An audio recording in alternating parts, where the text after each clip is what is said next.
Sir Pawan మాటలు ఆయన మళ్ళీ ఉగ్ర రూపం హోంమంత్రి అలాగే సీఎంకి చెప్పరా?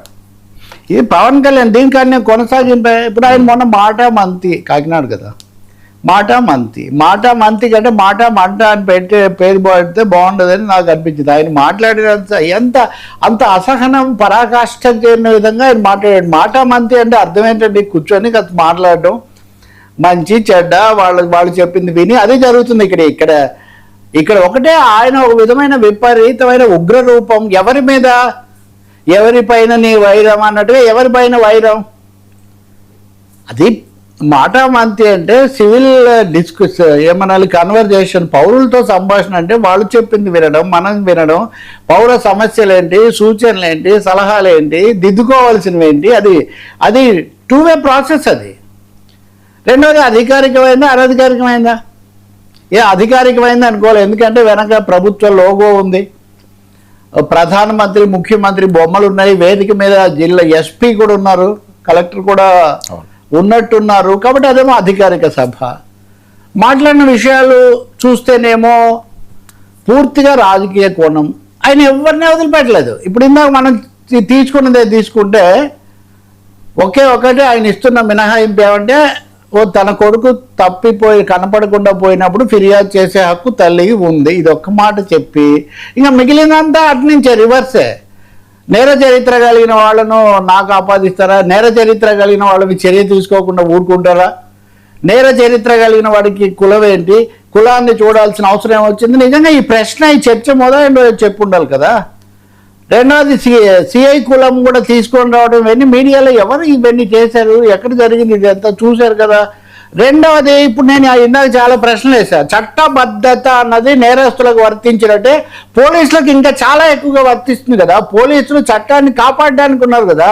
నేరస్తులు, నేర చరిత్ర కలిగిన వాళ్ళు, తప్పులు చేసేవాళ్ళు చట్టాన్ని ఉల్లంఘిస్తారు.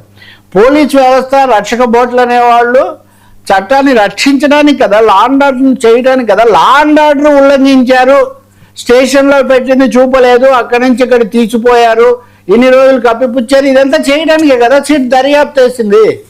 సిట్ గురించి చెప్పలేదు, దర్యాప్తు గురించి చెప్పలేదు. ముఖ్యమంత్రి గారు స్వయంగా కుటుంబాన్ని పిలిపించి మాట్లాడి ప్రభుత్వం ఏమో ఒకవైపున కొంత బాధ్యత తీసుకున్నట్టు మీకు న్యాయం చేస్తాము, దోషులు ఎవరైనా శిక్షిస్తామని ముఖ్యమంత్రి చెప్తున్నారు. కానీ ఉప ముఖ్యమంత్రి గారు మాత్రం అధికారిక వేదిక నుంచి నేర చరిత్ర అది నేర చరిత్ర సార్. కానీ ఇది కూడా చట్ట ఉల్లంఘన కదా. ఏసీఐగా సిఐ, ఏఎస్ఐగా ఎస్ఐ ఎవరు నేరం చేశారు, ఎవరు చేయలేదని నిర్ణయించి అప్పటికప్పుడు చర్యలు తీసుకోవడం మొదలు పెడితే ఎక్కడ ముగుస్తుంది? మరి అటువంటిప్పుడు పవన్ కళ్యాణ్ గారిని విశాఖపట్నంలో ఆ రోడ్డు మీద అక్కడ ఏసీపీ వచ్చి మీరు ఇక్కడ చేయకూడదు, అది ఇది ఆపితే మీరు కాదు అని మాట్లాడలేదా? కాబట్టి పోలీసులు అనేవాళ్ళు ప్రభుత్వ అధికారులుగా, ఉద్యోగులుగా కొన్ని నిబంధనల మధ్యలో పనిచేస్తారు. ఇక్కడ ఏం జరిగింది? ఒక అధికారి మీద సమస్య కాదు ఇది.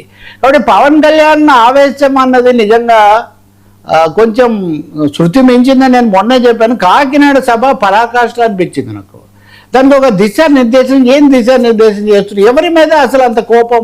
ఒక్కరిని కాదు, వైసీపీ మీద మీకు సరే, వైసీపీ గూండాలకు ఎందుకు సార్? తెలుగుదేశంలోనో కాంగ్రెస్లోనో ఇంకొక మామూలు ఏ పార్టీలో లేని గూండాలు అందరికీ హెచ్చరికలు చేయరా?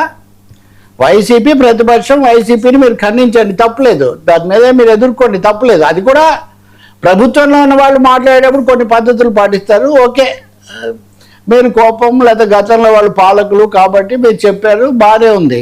కానీ ఒక్క పాక్షికంగా మాట్లాడితే ఎలా కుదురుతుంది? ఒక